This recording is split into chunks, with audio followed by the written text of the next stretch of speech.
Hello everybody, my name's Star Raptor. Welcome back for another episode of This Week in Star Wars Canon. Every week I talk about everything new in the Star Wars universe that ties back into the films. So this could be anything like the TV series, the comics, novels, and to the video games. And this week we had a lot of stuff for Rogue One. First off, I want to talk about the Blu-ray that is now released. I got the Target exclusive, which comes with 2 additional bonus features as well as these cool replaceable cover slips.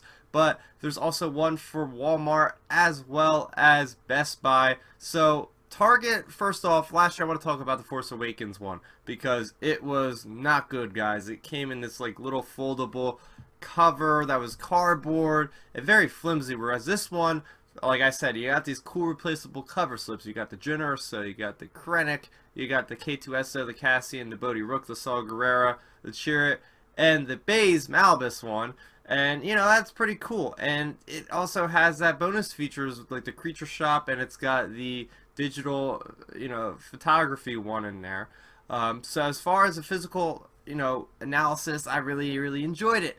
But going over the actual stuff that's on the disc, the additional features, it was kind of barren. There wasn't a commentary by Gareth Edwards, which I would have liked to see, and there wasn't any kind of deleted scenes.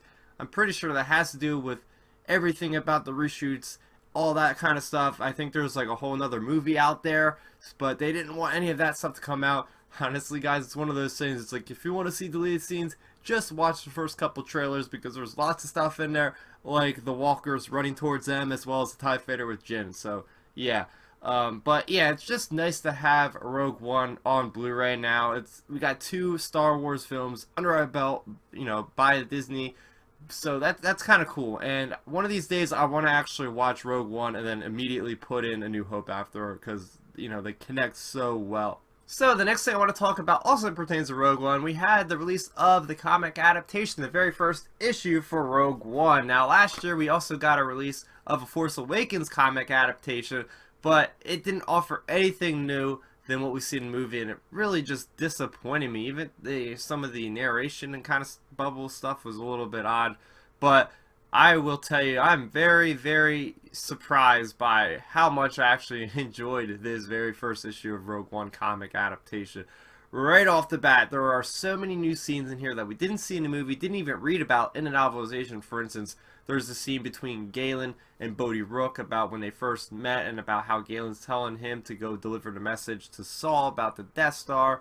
We got stuff about flashbacks with Jyn and Saul and how Saul left her at the age of 16 to go and fend for herself. There's a nice scene on Yavin between Bail Organa and Mon Mothma about talking about, you know, the consequences of the Death Star and about how that'll actually drive the rebellion to openly rebel against the Empire at war. So stuff like that was really interesting. I also did like how in the beginning, usually every Star Wars comic we have like the opening crawl, where this one pays homage to the movie. There is no opening crawl, but there's this cool like rebel kind of dossier of, you know, Jyn Erso and all these other little things like that. So that was really cool in-universe sort of thing. So looking at the appearance of the comic overall, I really enjoyed it. I think the layout of the panels was something fresh. It was something that was kinetic. It really popped out certain images. The images themselves looked really cool. They're very stylized. The only thing I didn't like was Krennic's appearance. He had dark hair for some reason,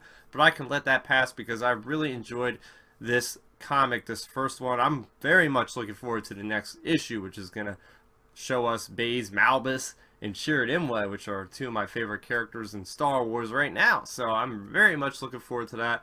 And this issue pretty much left off right on Jedha, if that gives you a perspective. There's going to be 6 of these. And the last thing I want to talk about today is Star Wars number 30. This is the cover art for the traditional cover, but I also did pick up a variant cover. This is the 40th anniversary one, so I've seen a couple of these floating around recently, so I definitely wanted to make sure I picked up at least one of them.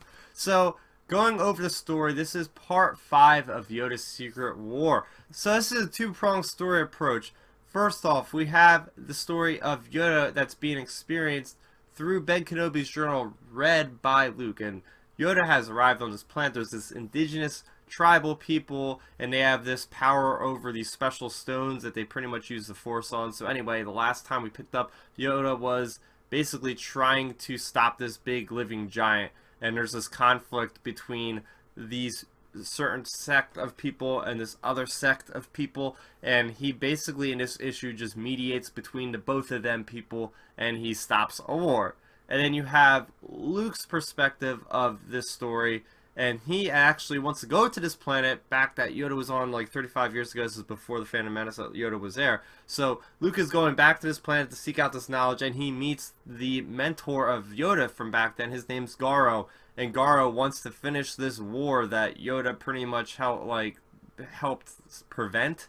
So it's where the story gets really weird, because Garo basically wants to kill, it seems like, Luke to steal some of his power to basically become more powerful himself. So yeah, this story is very convoluted, very hard to even explain, guys. I'll be honest with you, I'm going to be struggling a little bit. So Luke he's trying to find out more about this planet, and this Garo guy is trying to siphon the energy out of Luke to, you know, make this war go on and on. It turns out that the guy ends up like sacrificing himself to the rocks. At the same time, Luke has these other little rock people taking him to the heart of the mountain, where he's gonna like resurrect more of these rock things. And yeah, this is as much as I can explain, guys. I'm sorry, I'm doing a terrible job of explaining the story, and you know, it just doesn't add up. It feels so fantasy. This is the thing I hate about the story. It doesn't feel like Star Wars anymore. It feels like this completely separate universe, and I